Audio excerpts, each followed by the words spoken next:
और जब दिल ही टूट गया तो जी के क्या करेंगे। कोई भैया, ओ कोई भैया, कोई भैया। हाँ हाँ हाँ हाँ टूनी तुम। क्या बात है, आज बड़े दुख भरे गाने गा रहे हो। कुछ नहीं, बस तुम्हारी भाभी की याद आ रही थी। आज वो जिंदा होती तो कितना मजा आता। कोई बात नहीं भैया, दिल छोटा मत करो। अभी तो बहुत लंबी जिंदगी पड़ी है और हो सकता है तुम्हारा दिल किसी कोई पे आ जाए।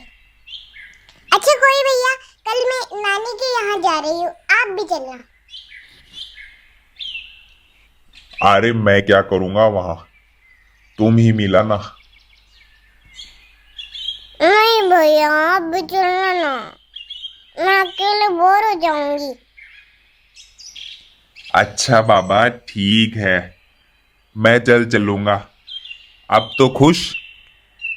ठीक है भैया, जल्दी तैयार हो जाना, हम कल सुबह ही निकलेंगे।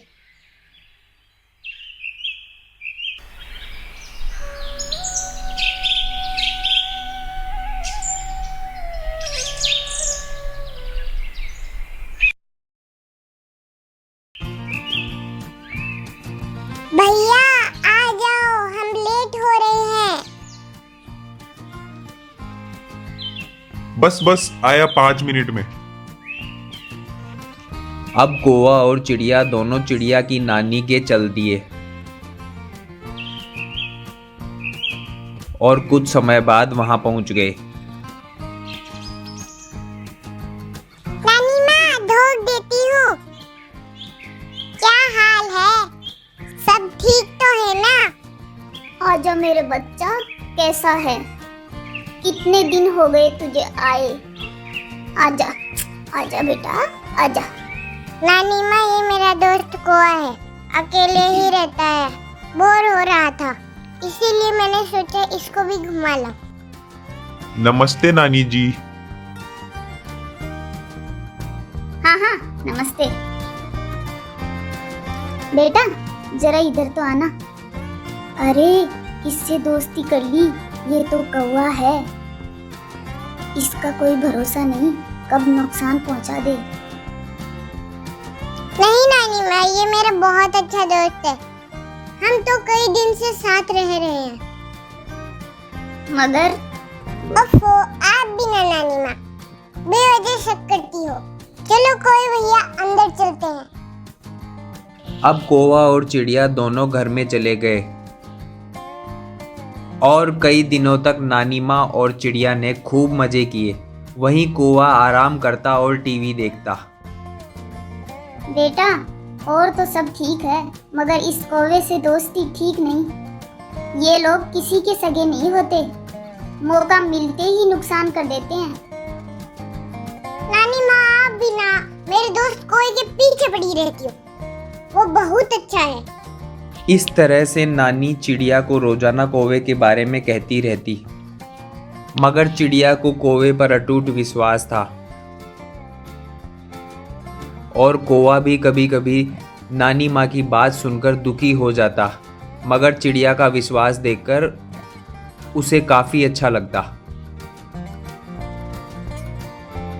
अब कुछ दिनों बाद चिड़िया के घर वापस जाने का समय आ गया। नानी माँ, अब जाने का वक्त आ गया है, बहुत दिन हो गए हैं। बेटा कुछ दिन और रुक जाती। नानी माँ, रुक तो जाती, मगर स्कूल भी तो जाना है। हाँ बेटा, खेल के साथ साथ पढ़ाई भी तो जरूरी है, मगर इस कौवे से दूर रहना मुझे तो बहुत खतरनाक लगता है। इसकी चोंच देख कितनी तीखी है और ये बड़ी बड़ी आंखें, ऊपर से ये काला रंग, इतना डरावना लगता है। ओफो नानी माँ, आप फिर शुरू हो गई। अच्छा तो मैं चलती हूँ, ध्यान रखना अपना। हाँ ठीक है बेटा, ध्यान से जाना। अब कौवा और चिड़िया वापस घर के लिए निकल लिए, मगर रास्ते में बहुत तेज बारिश होने लगी।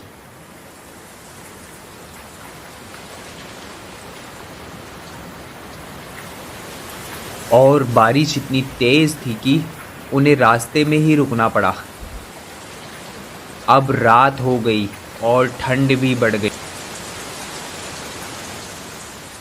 ओए भैया, यह तो मुसीबत हो गई।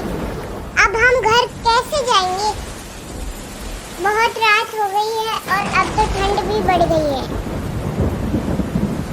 हाँ चिड़िया बहन, ठंड तो बहुत हो गई है। तुम एक काम करो, मेरे पंखों में आ जाओ, तुम्हें ठंड नहीं लगेगी और मुझे भी ठंड से आराम मिलेगा।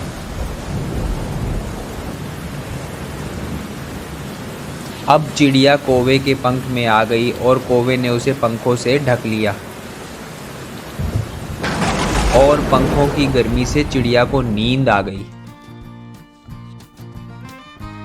अब सुबह हो गई और चिड़िया की आंख खुली। कोई भैया, कोई भैया, कोई भैया, देखो सुबह हो गई है। कोई भैया, छोड़ो मेरे को।